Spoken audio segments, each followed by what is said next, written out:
तेज खबर, पैनी नजर।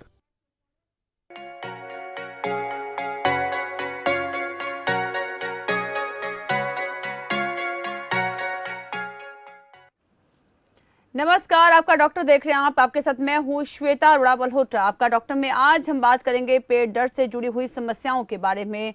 यूं तो पेट दर्द की कई वजह होती है, जैसे कि किडनी स्टोन होना, डिहाइड्रेशन, कब्ज, एसिडिटी या फिर ब्लोटिंग यानी कि अपच होना भी एक समस्या जो है वो देखी जाती है। पेट में दर्द का बने रहना या लगातार उल्टी होना, ये आंत में इन्फेक्शन की वजह से भी हो सकता है। तो क्या आप भी इनमें से किसी समस्या से परेशान हैं, दो चार हो रहे हैं, तो आज इस कार्यक्रम में आपको मिलेंगे सभी सवालों के जवाब। आपका डॉक्टर में हेल्थ एक्सपर्ट्स भी हमारे साथ जुड़ेंगे। आप भी इस कार्यक्रम में जुड़कर तमाम जानकारियां जो हैं वो ले सकते हैं। तो चलिए करते हैं कार्यक्रम की शुरुआत, लेकिन उससे पहले एक नज़र हरियाणा सरकार की ओर से की गई स्वास्थ्य सेवाओं पर, जिससे कि आम जनता लाभान्वित हो रही है।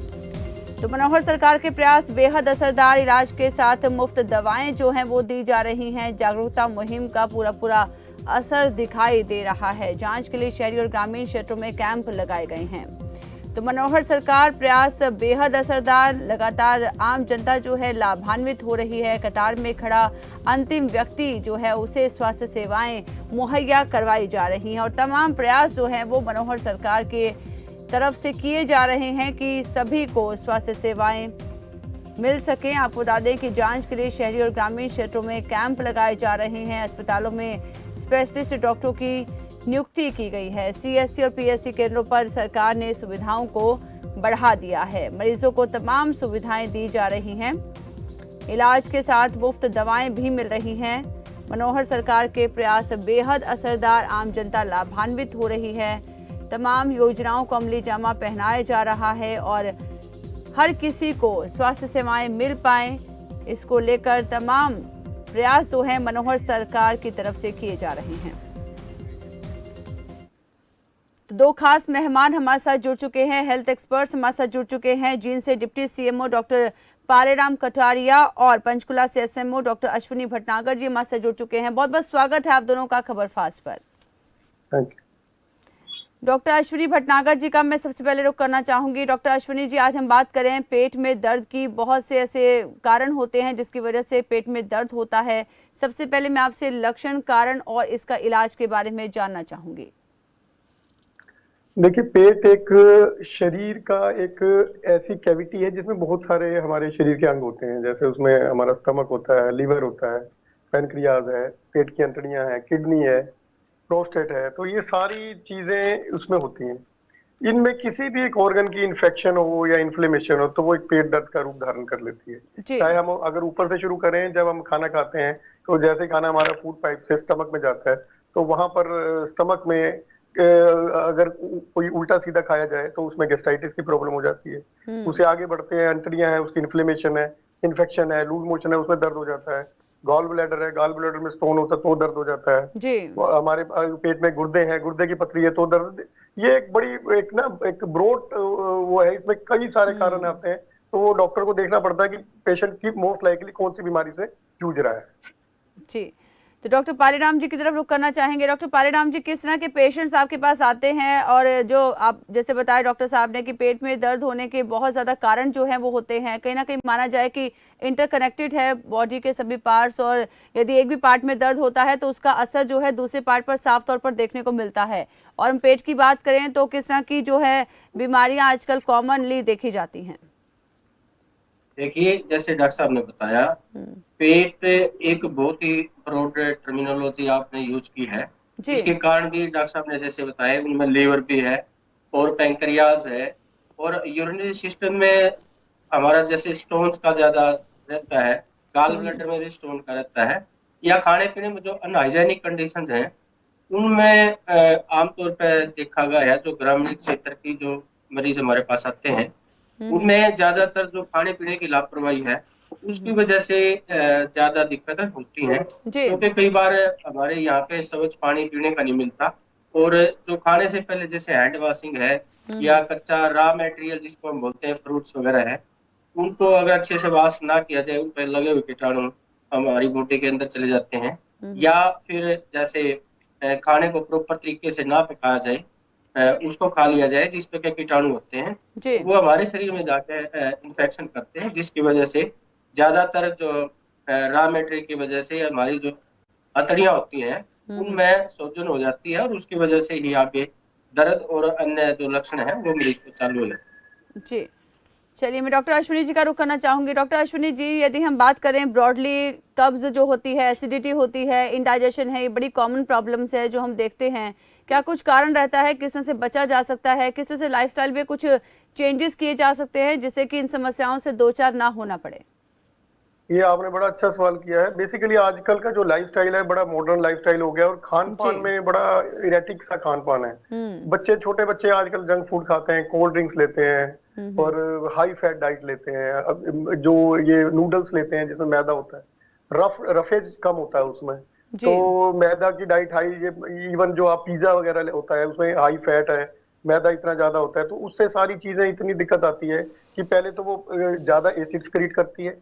पेट उसको इतनी पेट में की ताकत नहीं होती कि वो उसको पचा सके। अल्टीमेटली वहां जी पर इन्फेक्शन या इन्फ्लेमेशन हो जाती है, जिसके करके गैस्ट्राइटिस, अल्सर, ड्यूडिनल अल्सर वगैरह हो जाते हैं। दूसरी चीज है, आपने पूछा एक कॉन्स्टिपेशन। कॉन्स्टिपेशन में भी जब हम हाई फैट डाइट लेंगे, उसमें फाइबर कंटेंट कम होगा, तो दूसरा है कि फिजिकल एक्टिविटी जीरो है आज ऑलमोस्ट। जी आज खासकर ये इन दिनों में आपने देखा, पिछले 2-3 साल से सारे बच्चे, इवन जो एडल्ट्स भी हैं, वो वर्क फ्रॉम होम चल रहा था, उनकी बच्चों की टीचिंग भी होम से चल रही थी, तो सारा दिन लैपटॉप पे, कंप्यूटर पे बैठे हुए उन्होंने काम करना है। फिजिकल एक्टिविटी कम है, तो जिसके करके जो पेट की अंतड़ियां हैं वो कहीं ना कहीं उनमें रुकावट आ जाती है, और ये एक कॉन्स्टिपेशन का रूप धारण करती है। बिल्कुल। तीसरा है कॉन्स्टिपेशन को कि लेकर उसमें जो विस्तार से वाटर आपसे हम इनटेक है आजकल बातचीत बड़ा कम है। करेंगे, विस्तार से बातचीत करेंगे। पंचकुला से राजेश जी ने हमें कॉल किया है, पहले हम उनकी बात सुन लेते हैं। राजेश जी, बहुत बहुत स्वागत है आपका खबर फास्ट पर। अपना सवाल बताइए। जी डॉक्टर साहब नमस्कार। जी नमस्कार जी। सर मेरा ये सवाल है कि आजकल कुछ दिनों से ऐसा हो रहा है कि मुझे भूख नहीं लग रही है ज़्यादा, बहुत कम खाना खा पा रहा हूँ मैं, और जो खाता हूँ वो भी ऐसा लगता है कि वॉमिटिंग हो जाएगी। तो ये क्या इन्फेक्शन है पेट में या फिर कोई और भी रीज़न है इसका? नहीं, इसमें पेट में भारीपन का कई सारे कारण हैं। अगर आप सारा दिन, आपका, मुझे नहीं पता आप क्या काम करते हैं, अगर सारा दिन बैठे रहने का काम है तो वो एक रीजन होता है।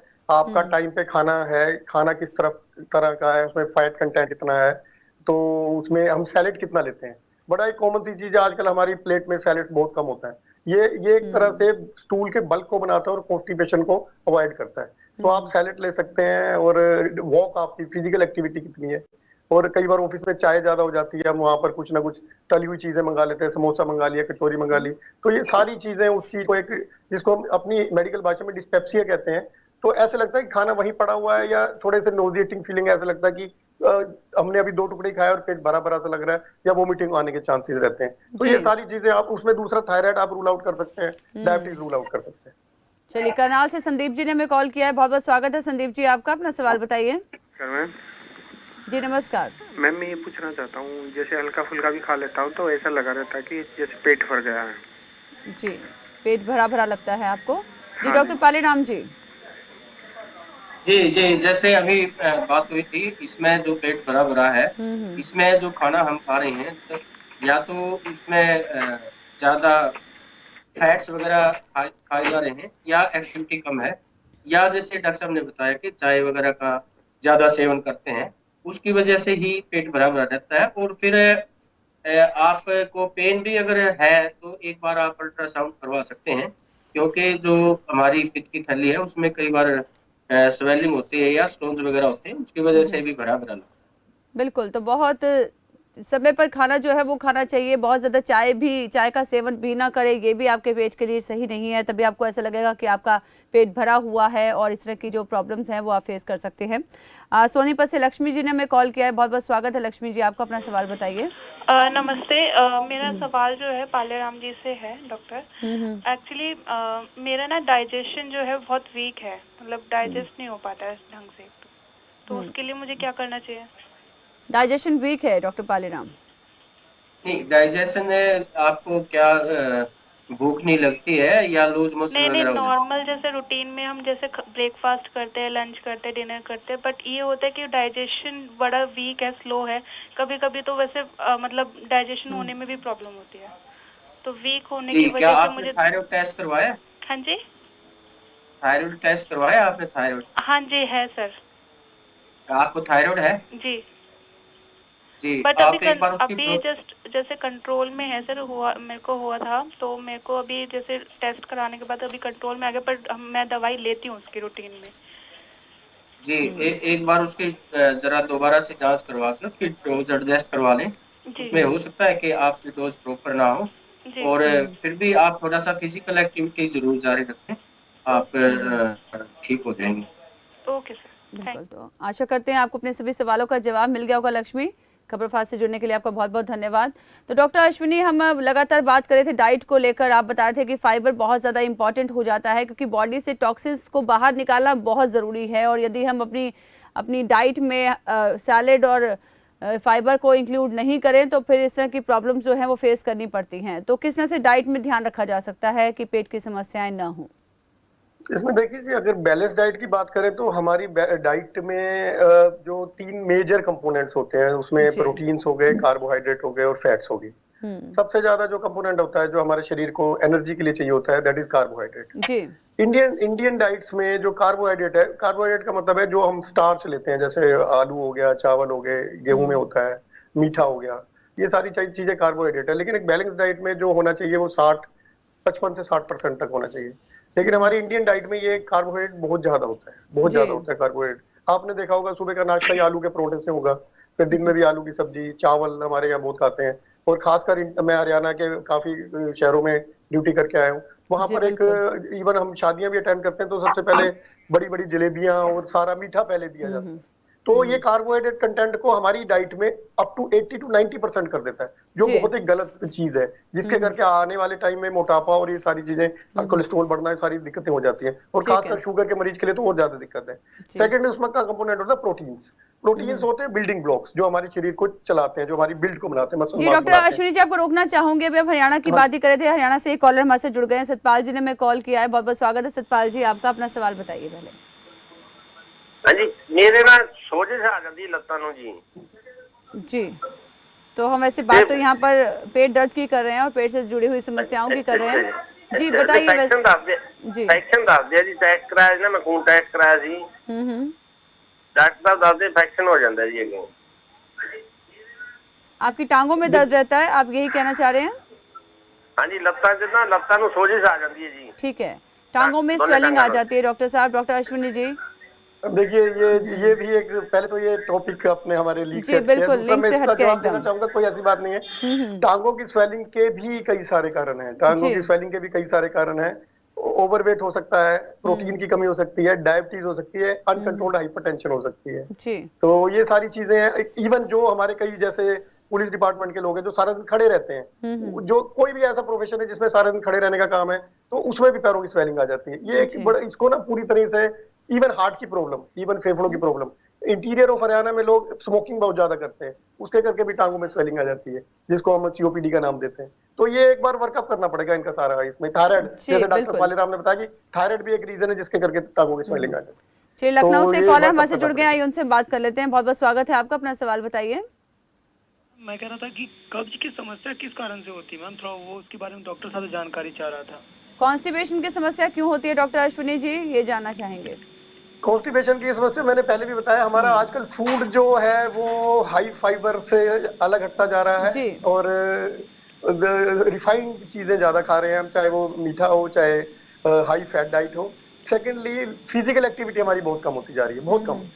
सारा काम मशीनों पे होता है, चलते हम है नहीं, गाड़ियों पे अगर इवन घर का भी सामान लेने जाना है, 10 फरलांग पे भी जाना है, तो भी हम गाड़ी उठाकर जाते हैं। तो ये सारी चीजें उसको करती हैं। बाकी कुछ मेडिकल कारण भी होते हैं, थायराइड एक उनमें से प्रोमिनेंट कारण है, जो लो फाइबर डाइट के कारण है, जंक फूड एक कारण है, स्मोकिंग एक कारण है, बहुत ज्यादा मैदा खाने की वजह से और फाइबर नहीं लेने की वजह से भी कॉन्स्टिपेशन होता है। डॉक्टर अश्विनी जी, बिल्कुल होता है। इससे पहले हम बात कर रहे थे, आपने बताया कि बॉडी के 3 कंपोनेंट्स हैं वो बहुत ज्यादा जरूरी हो जाते हैं डाइट में। जैसे आपने कार्बोहाइड्रेट की बात की, प्रोटीन की बात आप कर रहे थे, तो मैं चाहूंगी प्रोटीन्स जो है, प्रोटीन्स को हम आम भाषा में बिल्डिंग ब्लॉक्स कहते हैं, जो हमारे मसल मास को बनाती है। प्रोटीन्स का जो हमारा जो शरीर का जो रिक्वायरमेंट है, वो अगर हम डाइट उसके हिसाब से देखें, वेट के हिसाब से, तो 1 ग्राम पर केजी बॉडी वेट के हिसाब से होता है, जो 15% के आसपास बैठता है। तो हमारे डाइट में प्रोटीन्स बहुत कम है, जो वेस्टर्न डाइट है, हम हरियाणा में लोग ज्यादातर वेजिटेरियन है, प्योर वेजिटेरियन है। तो प्योर वेजिटेरियन डाइट कहीं ना कहीं प्रोटीन्स के मामले में कम होती है, क्योंकि जितनी दाल की रिक्वायरमेंट, जितनी पनीर की रिक्वायरमेंट हमें डेली की चाहिए होती है, वो हम नहीं खा पाते। और जो वेस्टर्न डाइट है उसमें लोग फिश ले लेते हैं, चिकन ले लेते हैं, तो वो वहां पूर्ति कर लेते हैं। तो हमारे ज्यादातर जो आम नागरिक है वो प्रोटीन डेफिशिएंट गिना जाता है। और तीसरा इसका कंपोनेंट, जो main component, that is fat. Fat भी जो हम कहते हैं कि हमारा फैट होना है 20 से 25% तक होना चाहिए फैट। और फैट में भी कई सारी चीजें, उसमें सैचुरेटेड फैट है, जैसे देसी घी या डालडा घी हो गया, और एक होता है रिफाइंड ऑयल्स। रिफाइंड ऑयल में अनसैचुरेटेड होती हैं। अनसैचुरेटेड फैट जो होती हैं वो हार्ट के लिए अच्छी होती हैं। और फिजिकल एक्टिविटी अगर नहीं हम करते तो फैट जो हम कई लोग होते हैं कि जैसे गांवों में खासकर मक्खन बहुत ज्यादा खाते हैं, तो उससे कोलेस्ट्रॉल के चांसेस बढ़ जाते हैं, ब्लड प्रेशर के चांसेस बढ़ जाते हैं। तो हमें एक लिमिटेड अमाउंट में करनी चाहिए, और उस फैट को बर्न करने के लिए हमें फिजिकल एक्टिविटी भी करनी चाहिए। ये 3 मेजर हमारे जो फूड के एलिमेंट्स हैं। झज्जर से पूजा जी ने हमें कॉल किया, बहुत बहुत स्वागत है पूजा जी, आपको अपना सवाल बताइए। सर मेरे पेट में मतलब बहुत पेन रहता है, कुछ भी खाने के बाद मतलब डकार आती है सुबह उठते ही, और एसिडिटी की प्रॉब्लम रहती है, और जलन भी होती है। तो बता दीजिए इसके लिए क्या करना होगा। ठीक है डॉक्टर पालीराम जी, इनको काफी सारी समस्याएं हैं, क्या समाधान हो सकता है? क्या एक बार आप रिपीट करेंगे जी, अपना सवाल दोहराइए एक बार। सर कुछ भी खाने के बाद ना मतलब डकार आती है, और मतलब उल्टी जैसा मन करता है, और इंडाइजेशन है बेसिकली। आपने जो लक्षण बताए उनसे आप मुझे लगता है कि आपको गैस्ट्रिक ट्रबल है, गैस्ट्राइटिस वगैरह की, आपको तेजाब ज्यादा बनता है। तो उसके लिए आप एक बार डॉक्टर से भी आप सलाह ले सकती हैं। और खाने में जो है आप अपना जो डाइट ले रही हैं उसमें आप देखें कि कुछ ज्यादा फ्राइड डाइट्स या जंक फूड्स इस तरह के तो नहीं ले रही है। और थोड़ा सा फिजिकल एक्टिविटी, जैसा डॉक्टर साहब ने बताया, सभी बीमारियों की जड़ जो है हमारी फिजिकल एक्टिविटी कम से कम होना है। तो अगर आप फिजिकल एक्टिविटी में रहें, मॉर्निंग वॉक करें, और सुबह गुनगुना पानी पी के इस तरह से करेंगे, तो और चाय वगैरह जैसे है वो कम करें, तो ये आपकी दिक्कत दूर हो जाएगी। जी, रोहतक से देवेंद्र जी ने हमें कॉल किया है, स्वागत है देवेंद्र जी, आपका अपना सवाल बताइए। जी नमस्कार जी। जी नमस्कार। मेरे पैरों में दर्द होता है, कौन सी विटामिन लेनी चाहिए? चलिए, वैसे तो हम पेट दर्द की यहाँ पे बात कर रहे हैं, लेकिन बहुत सीनियर डॉक्टर्स हमारे साथ हैं अभी मौजूद, तो मैं चाहूंगी कि डॉक्टर अश्विनी जी आप इस सवाल का जवाब दीजिए। इसमें पैरों के दर्द के कई सारे कारण है, इसमें भी कई वो है। तो पहले आप मुझे एक बताएं, आप स्मोकिंग करते हैं? हाँ जी। स्मोकिंग करते हैं? हाँ जी हाँ जी। तो सबसे बड़ा कारण ये है पैरों के करके, जो स्मोकिंग करके पैरों की नसें खत्म होनी शुरू हो जाती हैं, जिसको हम न्यूरोपैथी कहते हैं। सबसे पहले तो आप आज के आज और अभी के अभी स्मोकिंग बंद कर दें। और दूसरा है मिल्क वगैरह, कैल्शियम लेते रहे, विटामिन D3 लेते रहे। स्मोकिंग एक ऐसा खतरनाक चीज है जो आपके पैरों को नुकसान नहीं पहुंचाएगी, आपको किसी दिन हार्ट अटैक के द्वार पे ले जाएगी। उसको प्लीज आज ही बंद कर दें। बिल्कुल। तो डॉक्टर साहब बता रहे हैं कि स्मोकिंग बंद कर दीजिए, और साथ ही साथ व्यायाम कीजिए, फाइबर युक्त अच्छा आप न्यूट्रिशियस खाना खाएं, तो इस तरह की समस्याएं आपको नहीं होंगी। डॉक्टर पालीराम जी, जैसे हम देख रहे हैं कि पेट की जो बीमारी होती है वो चाहे छोटा बच्चा हो चाहे बुजुर्ग हो, सब में ही देखने को मिलती है।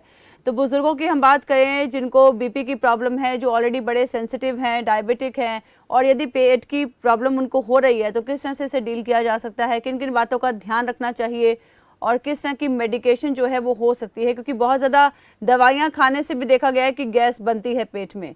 तो क्या कुछ कारण रहते हैं और किस तरह से समाधान किया जा सकता है? जी, ओल्ड एज में जो है 40 ईयर्स या 45 के बाद जिनके पेरेंट्स में या किसी रिलेटिव में ऑलरेडी शुगर है, तो ये टाइप 2 डायबिटिक इसको बोलते हैं हम। तो इसमें ज्यादा जो सावधानी बरतने की जरूरत है, फिजिकल एक्टिविटी आप इसमें बढ़ा के रखें, और जो कार्बोहाइड्रेट्स डाइट्स है वो कम से कम ले। बैलेंस डाइट जैसे डॉक्टर साहब ने बताया है, इसमें भी कार्बोहाइड्रेट्स आप काफी कम कर सकते हैं। और साथ में पेट दर्द जो है, गैस्ट्रोएंटेरोपैथी जिसको बोलते हैं, जिनको क्रोनिक शुगर होती है और वो अनकंट्रोल्ड इसको हम बोलते हैं, कम दवाइयां लेने की वजह से या ना लेने की वजह से, प्रॉपर फॉलोअप ना करवाने की वजह से, या कुछ बैड हैबिट साथ में जैसे अल्कोहल की साथ में है, तो इस तरह से वो ज्यादा कॉम्प्लिकेशन, और पेट के साथ जो आंखों में जिसको रेटिनोपैथी बनती है, और जो टांगों में अभी जैसे एक इन्होंने बताया कॉलर ने कि टांगों में दर्द रहता है, तो न्यूरोपैथी जो पेरिफेरल न्यूरोपैथी बोलते हैं, ये होने के ज्यादा चांसेस रहते हैं। इसलिए जिनको शुगर है वो बार बार अपनी जांच करवाते रहें और जो डॉक्टर है उससे की सलाह पे ही दवाई लेते रहें। ठीक है, सोनीपत से जोगेंद्र जी ने मैं कॉल किया है, स्वागत है आपका, अपना सवाल बताइए। सर मैं खाना खाता हूँ तो मेरी छाती पर रुक जाता है खाना, वजन सारा मेरा नीचे गिरने लग जाता है। आपकी उम्र बताएंगे आप? जी, उम्र कितनी है आपकी? 70 साल जी। जी, डॉक्टर पालेराम जी। मेरे दांत भी नहीं है, मैं चबा के खाता हूँ, एक टाइम खाता हूँ दोपहर को। एक टाइम खाना खाते हैं, 70 साल की उम्र है और इनडाइजेशन है, मतलब कि खाना पचता नहीं है। जी जी, मेरा इनको सुझाव ये है कि आप खाना तो चाहे 2 टाइम खा लें लेकिन कम खा लें और फिजिकल एक्टिविटी आप जरूर जारी रखें। आपको अगर कोई दूसरी भी बीमारी है तो एक बार उसका पूरी तरह से जांच करवा लें। जी जोगेंद्र जी, इसके अलावा कोई और कोई सवाल आपका? हाँ जी सर, मेरी छाती में दर्द होने लग जाता है, खाने खाते ही बलगम बननी शुरू हो जाती है। छाती में भी दर्द रहता है और बलगम बननी शुरू हो जाती है खाना खाते के तुरंत बाद? जी, खाना जो बलगम बनने की बात है वो उसका खाना से कोई रिलेशन नहीं है, लेकिन अगर जो आपको छाती में दर्द होता है तो उससे गैस्ट्राइटिस की ही आपको एक प्रॉब्लम हो सकती है। तो खाली ज्यादा देर तक खाली पेट रहने से भी एसिड ज्यादा बढ़ता है, इसलिए आप खाना तो 2 या 3 टाइम खाएं लेकिन कम खा लें। बिल्कुल। और फिजिकल एक्टिविटी जरूर रखें, मॉर्निंग वॉक जरूर करें आप। जोगेंद्र जी, स्मोकिंग वगैरह करते हैं या अल्कोहल लेते हैं तो वो बंद कर दें। खबरफास्ट से जुड़ने के लिए आपका बहुत बहुत धन्यवाद जोगेंद्र जी। तो जिस तरह से हम देख पा रहे हैं कि एक ही समय खाना खाना भी सही नहीं है। आप 2-3 बार खाना खाएं, थोड़ी कम क्वांटिटी में खाएं, लेकिन बार बार खाना खाने से आपको एनर्जी जो है वो लगातार मिलती रहेगी। तो डॉक्टर अश्विनी जी, हम बात कर रहे थे कि किस तरह से छोटे बच्चों में भी देखी जाता है ये समस्या कि पेट दर्द बहुत ज़्यादा छोटे बच्चों में देखा जाता है। और क्योंकि वो आपने बताया कि फास्ट फूड जो है आजकल बच्चे खाते हैं, बाहर की पैक्ड फूड्स खाते हैं, इस वजह से भी देखा जाता है कि बच्चों में भी ये समस्या होने लगती है। तो किस तरह से इससे बचा जा सकता है और क्या कुछ ऑल्टरनेटिव्स हो सकते हैं जो बच्चों को दिए जा सकते हैं? देखिए, जो आजकल आप बच्चों को कहीं भी लेके जाओ, मॉल्स में लेके जाओ, तो मैंने बताया कि जंक फूड इतना ज्यादा होता है। बच्चे मैगी खाना चाहते हैं, बच्चे मोमोज खाना चाहते हैं, मैदे की चीजें होती हैं, आपका ये पिज्जा वगैरह खाना चाहते हैं। चाहे वो बच्चे पेस्ट्री वगैरह लेते हैं, उसमें इतना ज्यादा मीठा और फैट होता है, तो ये सारी चीजें वो नुकसान पहुंचाती हैं। कोल्ड ड्रिंक, बच्चे कोल्ड ड्रिंक बहुत पीते हैं। सारी ये जितनी एरेटेड ड्रिंक्स हैं, इसमें प्रिजर्वेटिव्स होते हैं। पैक्ड फूड्स में जो खासकर पैक्ड जूसेस होते हैं, उसमें प्रिजर्वेटिव केमिकल्स होते हैं कि उसको खराब ना हो। तो वो अल्टीमेटली जूस को तो खराब नहीं करते, लेकिन जब हम वो जूस पीते हैं हमारी अंतड़ियों को जरूर खराब कर देते हैं। ये खासकर बच्चों में एक और दिक्कत है। बच्चों में, खासकर छोटे बच्चों में वॉर्म इन्फेस्टेशन, पेट के कीड़ों की बड़ी समस्या है जी। क्योंकि जो खासकर हमारे इंटीरियर, अब तो सरकार ने बहुत अच्छा काम कर दिया कि हर घर में वो टॉयलेट्स बना दिए। पहले ओपन सीवरेज सिस्टम था, जिसके करके जो वॉर्म इन्फेस्टेशन थी वो बहुत ज्यादा थी। शुरू में डॉक्टर पालेराम ने भी बताया कि हाथ धोने की प्रक्रिया ना अगर बच्चा करे तो उससे भी पेट की इन्फेक्शन होने के चांसेस रहते हैं। तो जो ये पैरासाइट इन्फेक्शन है, जो हमारे पेट में कीड़े हैं, ये भी बच्चों में एक कारण होता है उस चीज का। डॉक्टर पालेराम जी, हम डायबिटिक पेशेंट्स की बात कर रहे थे कि डायबिटिक पेशेंट्स में देखा जाता है कि यदि पेट की बीमारी हो जाए तो फिर उसको किस तरह से हैंडल किया जा सकता है और क्या कुछ दवाइयां इसके लिए हो सकती हैं। और यदि, दूसरा सवाल मेरा ये रहेगा कि यदि पेट में दर्द है तो फिर किस तरह के टेस्ट जो हैं वो किए जाते हैं, क्योंकि इंटररिलेटेड है और आपने बताया कि पेट की समस्याओं के बहुत सारे कारण जो हैं वो भी होते हैं। जी जी, देखिए इस प्लेटफॉर्म पे पूरा उसको तो नहीं हम एक्सप्लेन कर पाएंगे, लेकिन मैं आपको यही इस आपके चैनल के माध्यम से यही सुझाव देना चाहूंगा। अगर लगातार आपका ब्लड शुगर ज्यादा है तो उससे जो हड्डियां हैं, हमारी इंटेस्टाइन्स हैं और दूसरी नर्व्स हैं, उन पे बिल्कुल बुरा प्रभाव पड़ता है। तो आप एक्सपर्ट से जो है, जिनको भी शुगर है, वो एक्सपर्ट से राय लेकर के समय समय पर जांच करवाते रहे और अपनी डोज एडजस्ट करवा लें, क्योंकि इसमें सभी के लिए एक जैसी बात हम नहीं कर सकते कि भाई कौन सी दवाई लेनी चाहिए। किसी को जैसे गोली खाने से अगर किसी को कंट्रोल नहीं हो रही है तो उसको इंसुलिन पर डालना पड़ता है। तो ये जो ट्रीटिंग डॉक्टर है ये बेटर जो है डिसाइड कर पाता है। इसलिए ये सबके लिए कॉमन बात यहाँ पे नहीं हो सकती है कि आप ये दवाई ले लें। वो डॉक्टर पे डिपेंड करता है और उसमें डॉक्टर ब्लड के टेस्ट करता है शुगर वगैरह के लिए, और एक जो है HbA1c का टेस्ट होता है जो करवाते हैं कि उससे ये पता चलता है कि ब्लड में जो शुगर का लेवल है वो कितने लंबे समय से और कितना ज्यादा हाई रहा बिल्कुल है, उसके अनुसार ही डॉक्टर फिर ट्रीटमेंट जो लाइन चूज करता है। बिल्कुल, पर्सन टू पर्सन और जो पेशेंट टू पेशेंट से वेरी करता है कि आपकी क्या सिचुएशन है, उसी हिसाब से जो है मेडिकेशन होता है और उसी तरह से आपको ध्यान रखना चाहिए। तो जीन से सुभाष जी ने हमें कॉल किया है, बहुत बहुत स्वागत है सुभाष जी आपका। अपना सवाल बताइए।